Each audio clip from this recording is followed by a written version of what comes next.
Life and death depend on this discourse. That's what makes the Gita special. That's what is happening on the battlefield. Beautiful, breathtaking, real.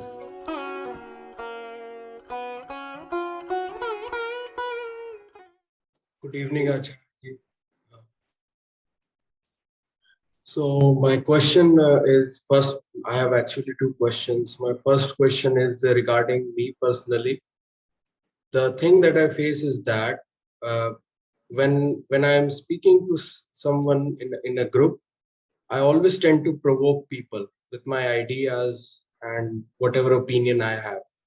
Like for example, I can tell you when I'm talking to people regarding what you teach, what other gurus teach, like Osho, maybe. So they often like the ideas that I tell them regarding the various texts that we have. They are often provoked. That is one example that I'm telling you.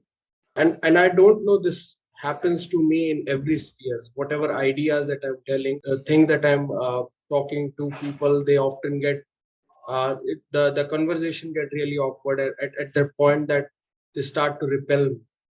And if I'm talking to someone new, well, I often come as charming, but eventually when they get to know me, my depth, they are often they don't like me enough.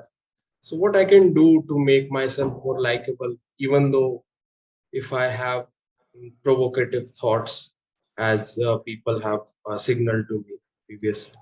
That is my first question. Should I continue with the next question also?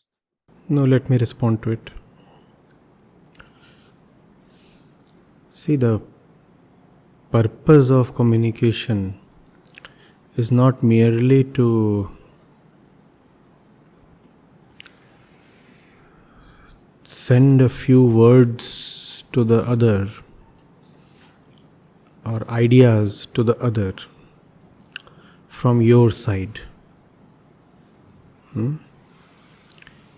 The communicator or the speaker is also responsible for what the other one has received.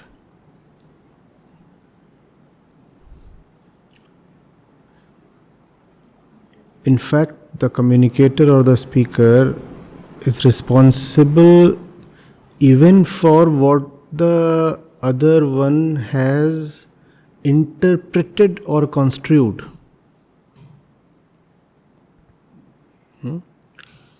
So, when you speak, obviously you want the other to understand, don't you?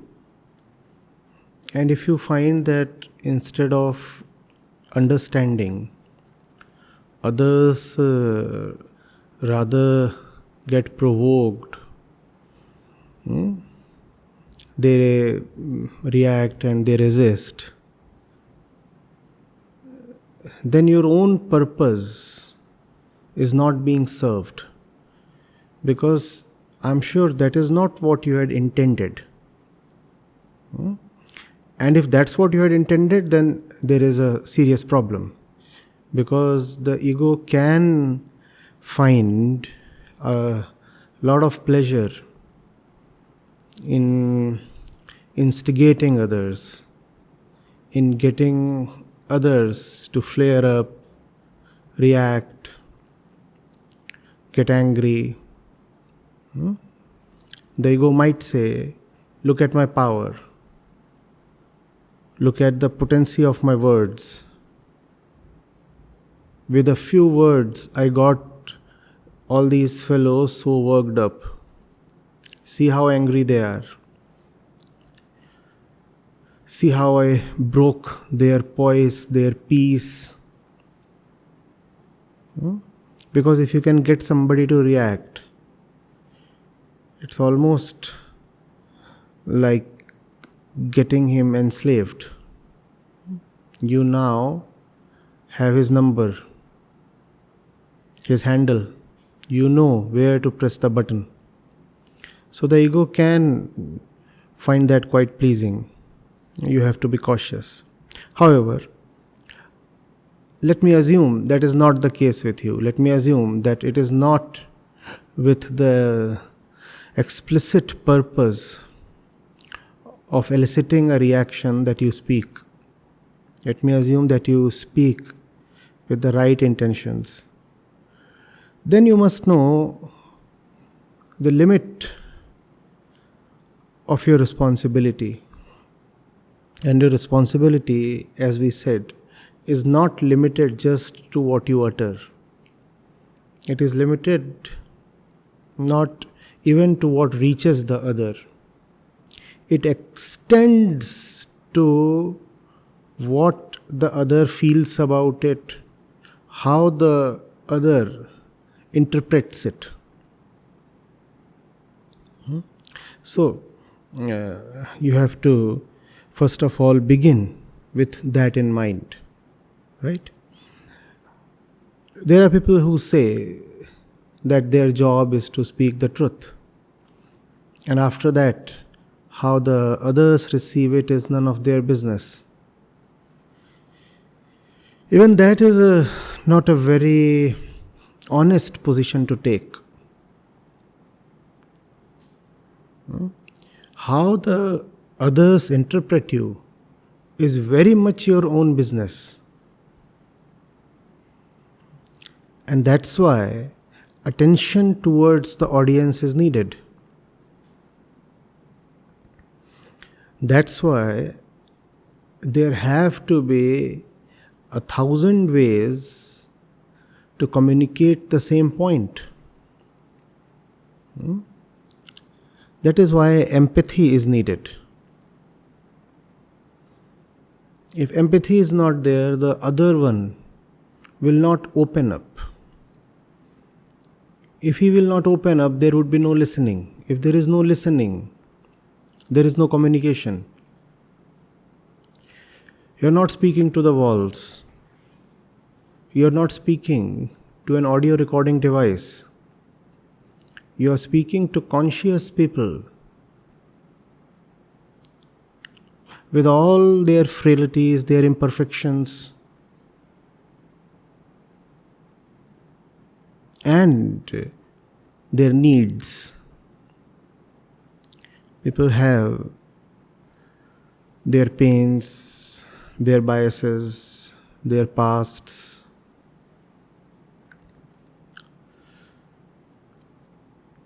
They don't come from nowhere.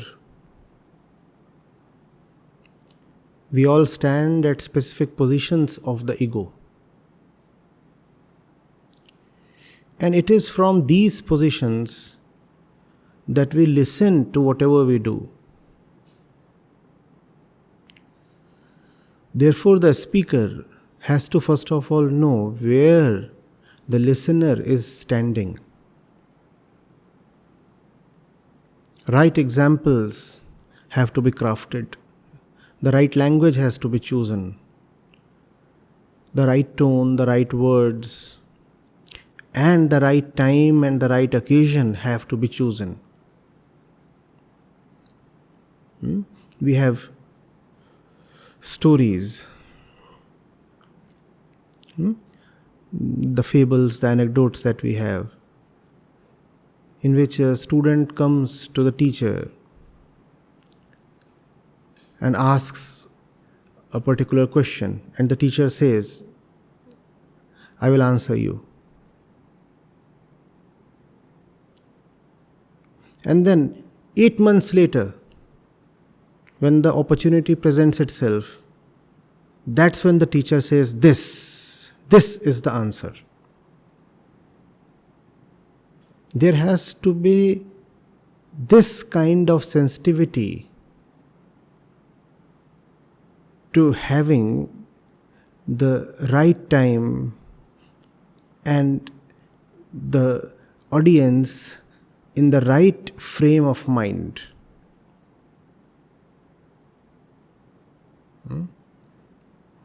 You cannot just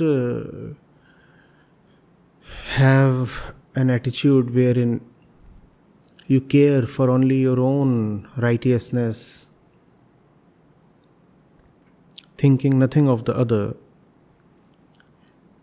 and then the next moment you get kind of hurt when people do not reciprocate your avivadedly kind intentions. If you want your kind intentions to be reciprocated, then be really empathetic.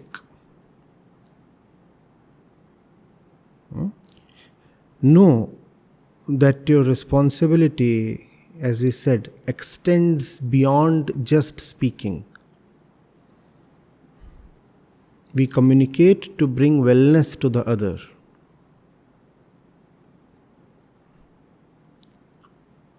We do not communicate to speak the truth. Nobody can communicate to speak the truth. There exists nothing like the truth to be spoken. The purpose of communication is wellness or welfare, not truth. Equally, you could say that which brings real wellness to the other is the truth. Nothing else is the truth.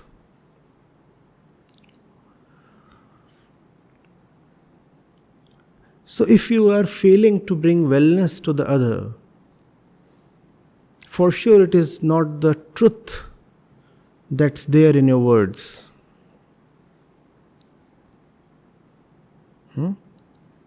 Now, after this kind of care and depth of compassion, there still would be a few or many who just won't listen, or who would listen to you from predetermined hostile centers. Then you can probably say that you have come to the utter end of your responsibility, and now you cannot do much more with such people. And then what you would be saying would be probably admissible. When you have done your utter best, even after that, there do remain people who are beyond your capacity to mend.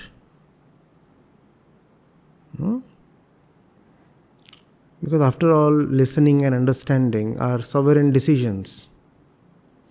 Irrespective of how hard you try, you cannot really force someone to understand or to move towards his own welfare.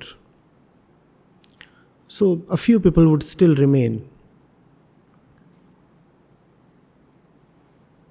totally deaf to your words, totally impervious to your kind intentions.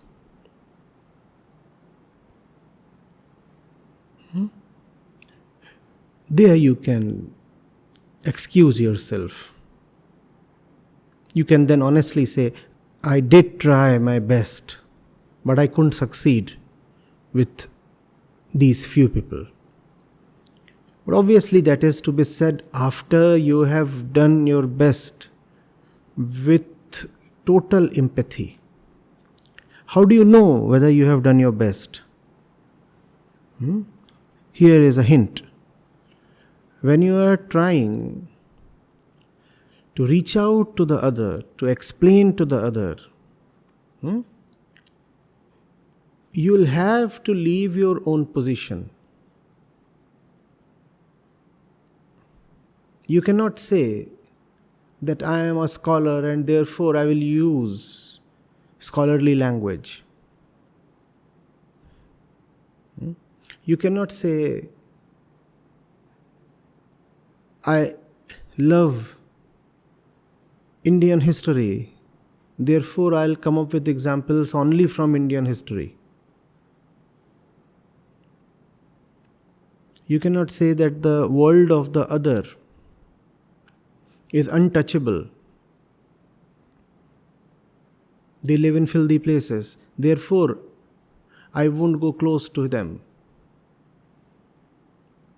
You cannot say, I speak from the heights of the truth, and the listeners are all rolling down there in the mud. I won't stoop down to them. The genuine communicator, and we are talking of spirituality here because you said you want to bring spiritual truths to people, will have to be a very versatile person. And that versatility is not a skill, it is compassion.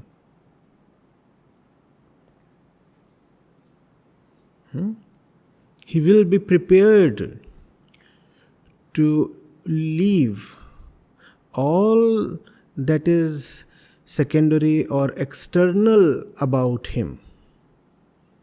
Only the truth at his heart, he will not be ready to leave. He cannot leave that. He is helpless in that matter. Except for that one thing, he will be prepared to compromise on everything.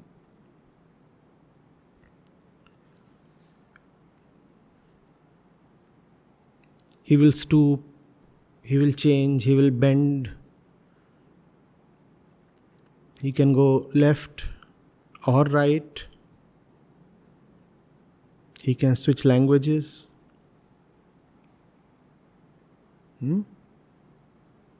He can act juvenile for a while.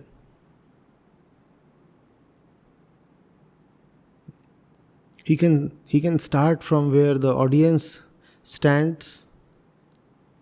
He will have no definite personality of his own. At least he'll try not to have.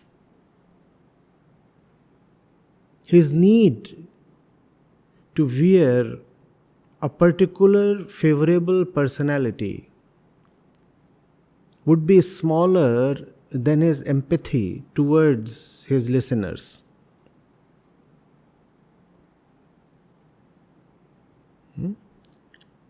So he'll not be hesitant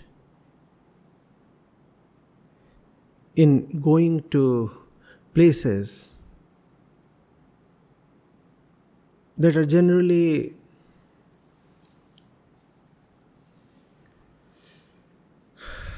considered off limits.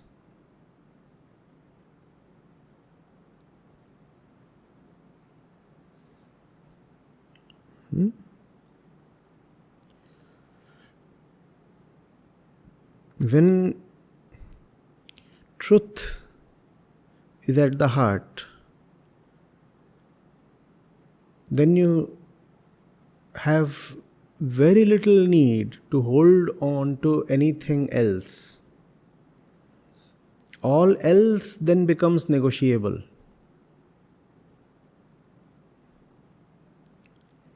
You cannot say, your name please?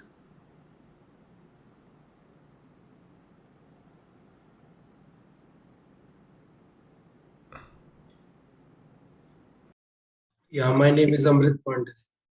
You cannot say, I am Amrit and I am a serious fellow. Amrit being a serious fellow is something that keeps Amrit as Amrit. And that is the ego's need. Who is Amrit? A serious fellow. If Amrit needs to act chirpy and jovial for the sake of his audience, he must change. Change not in the internal sense. Change for his cause. Like one changes clothes.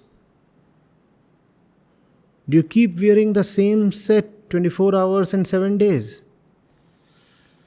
Different times, different places, and different clothes, right, Amrit? Similarly, your personality has to be very flexible. Biases must be all disposable. There has to be only one thing important, the truth. All else can be done away with as and when the need arises. But unfortunately, we do not get too many examples of such empathy. And the general notion is that teachers carry a specific persona. If a teacher is particular about the persona he carries, and I'm saying teacher here because that's where you are coming from, right? When you are trying to initiate a spiritual discussion, somewhere you are reaching in that domain. So teachers who necessarily carry a specific persona, I doubt whether they are of much use to their audiences. I understand that the personality cannot be fully offloaded. It is not something that you can actually take off like your shirt. But to whatever extent you can manage it, you must.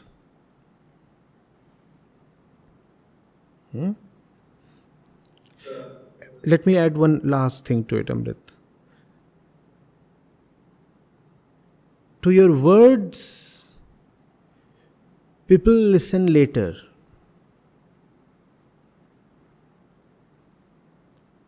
The first thing that they listen to is your empathy.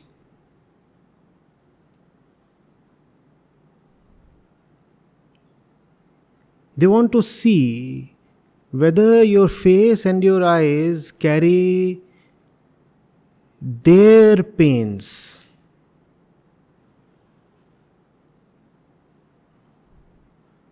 If your eyes contain not a bit of the pain that they live in, they will not be able to listen to you.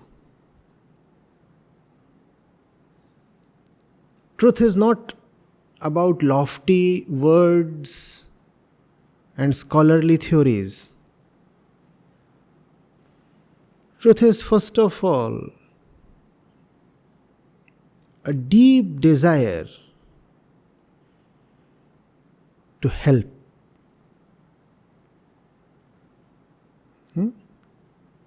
If they see that you want to help, they will listen. Then they will listen even if they are not able to make perfect sense of your words. In fact, then they may listen even if they are not able to make much of your words. But they will still listen. And they will even benefit without even understanding your words properly. They will still benefit. On the other hand, your words might be accurate. Your arguments might be perfect. Your erudition might be flawless. Yet you will find your words hitting an impenetrable wall. If you're not coming from a position of empathy. And you will wonder, you will say everything about my words or logic or my entire discourse is close to perfection. Why am I not able to penetrate then?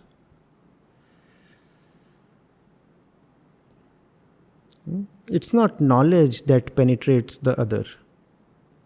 It's love. Knowledge is a small thing, very small thing.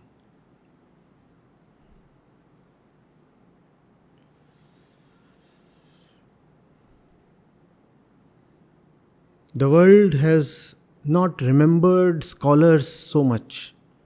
Oh, they are given their due share of admiration and respect.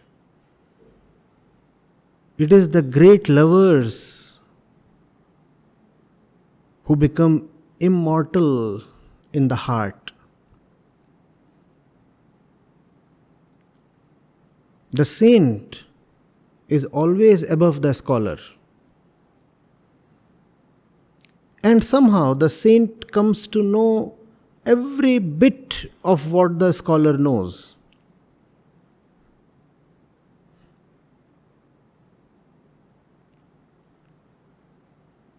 Love is a great teacher.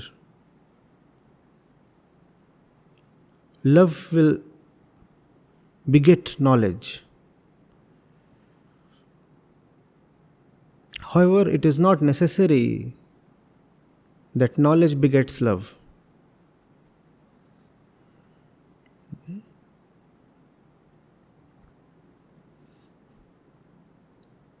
So look for these things: empathy, compassion, wellness, welfare, love.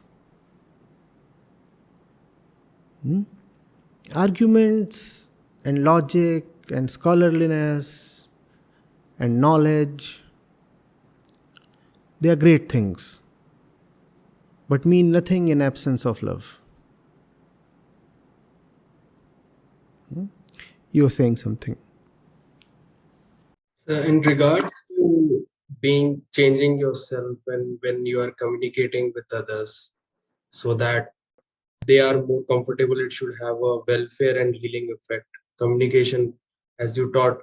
But my greatest fear is that if I change myself just for communicating with others, I will lose my originality and what has made me, and the things that I identify. Even though the all the teachings that I have gotten, whether it's Bhagavad Gita or listening to uh, great men like you, they all teach the way of love, which teaches that you shouldn't identify yourself with things.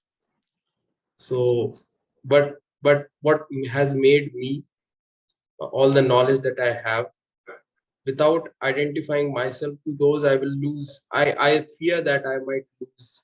See, that's from where the problem is arising.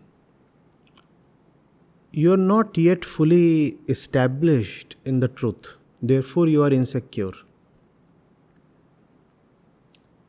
Truth is not like the personality. Truth is not an idea. Truth is not a facial expression, a pair of jeans. Truth is something that starts flowing in your veins. We said it sits in the heart. There can be no cause for insecurity.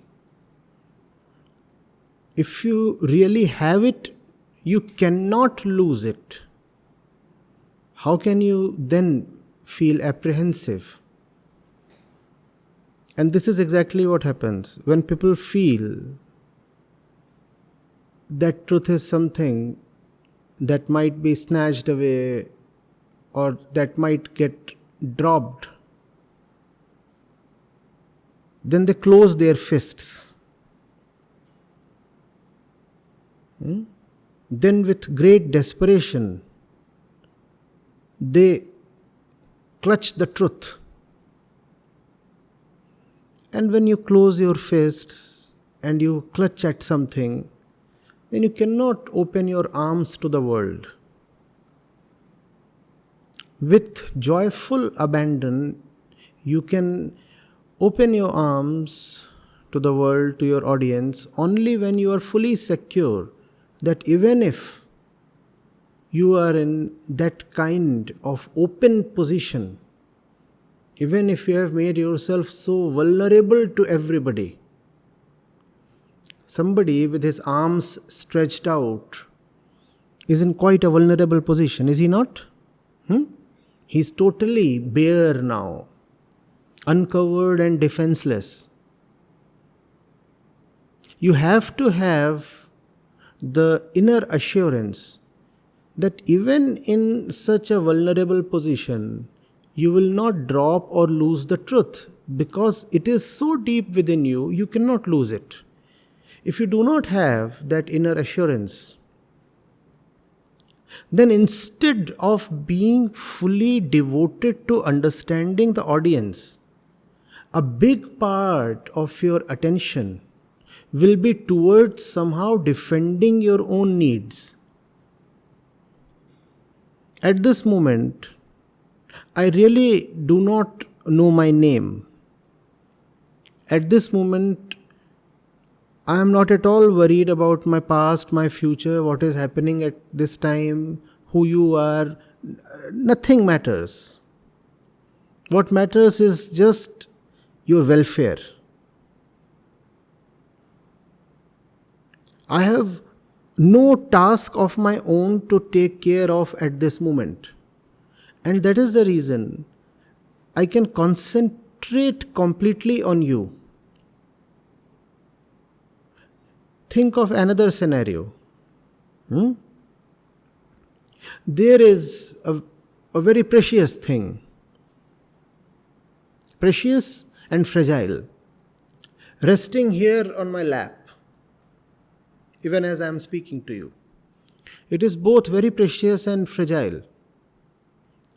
And I am afraid I might drop it and lose it. What will be then the quality of my conversation with you? I will not be fully into it. A big part of me will be deployed towards just taking care of my own security needs. Something about me is at stake.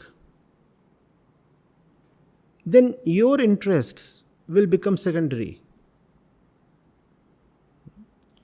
When I speak to you, I must be totally carefree.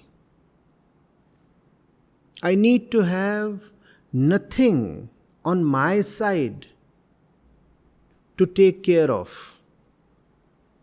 And only then I can invest myself completely in taking care of you. I must feel absolutely assured about the truth on my side. I need not defend it. It is already defended. I have no guilt within. I am completely loyal to the truth.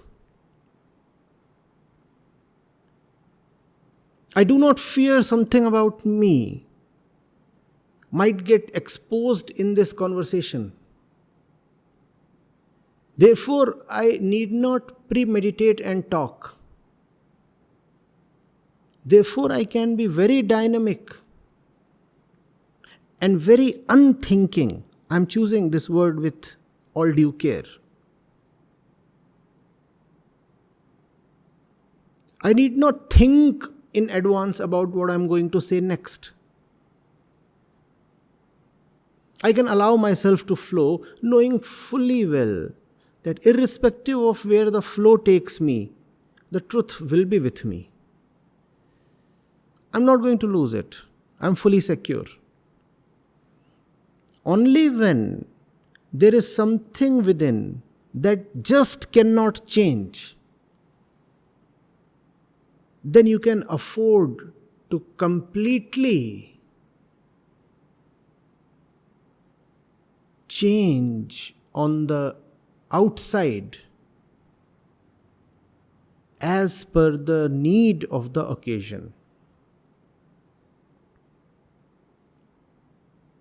The truthful person carries the truth and therefore need not carry a specific personality. The personality remains changeable. Come the occasion, comes the personality.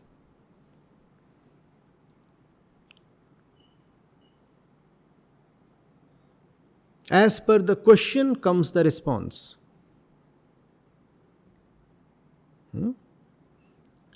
So, then before you speak to others, you need to work on yourself.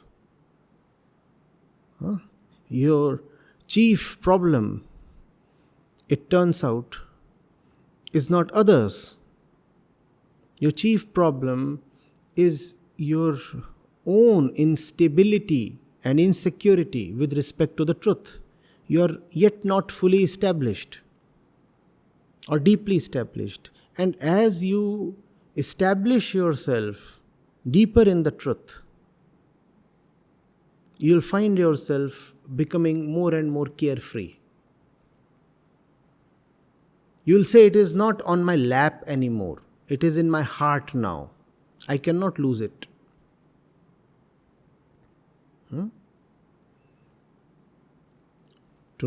Not to lose the truth. Lose all that about yourself that deserves to be lost.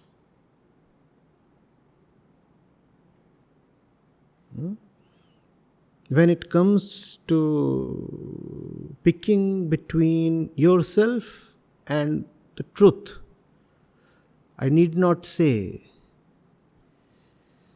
how you should choose. Right? Work primarily on yourself, and then your interaction with the others is taken care of. You will not even realize when you have become an expert communicator.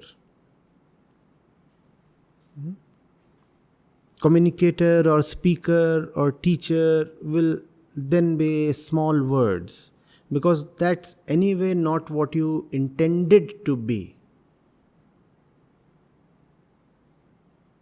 You are a lover, and out of love you speak. It's just that when you do something out of love, it somehow becomes beautiful. So your communication becomes beautiful. And people will wonder, people will try to analyze your communication skills using their own frameworks. They will say, this fellow communicates very well because he knows where to pause, because he has a very dynamic tempo. They will come up with all such theories.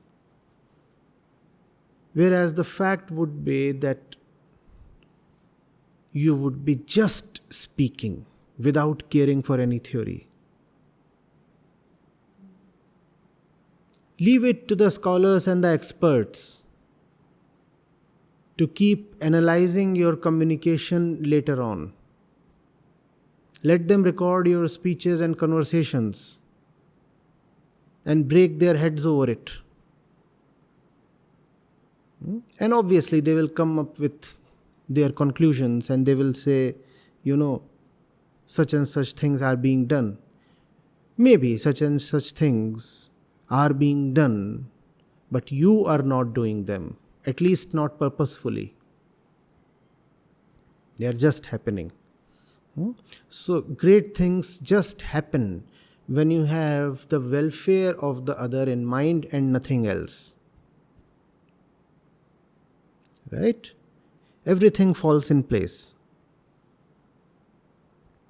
You know the right words to choose. You know that sometimes you need to hug rather than speak. You know sometimes silence works better than erudition.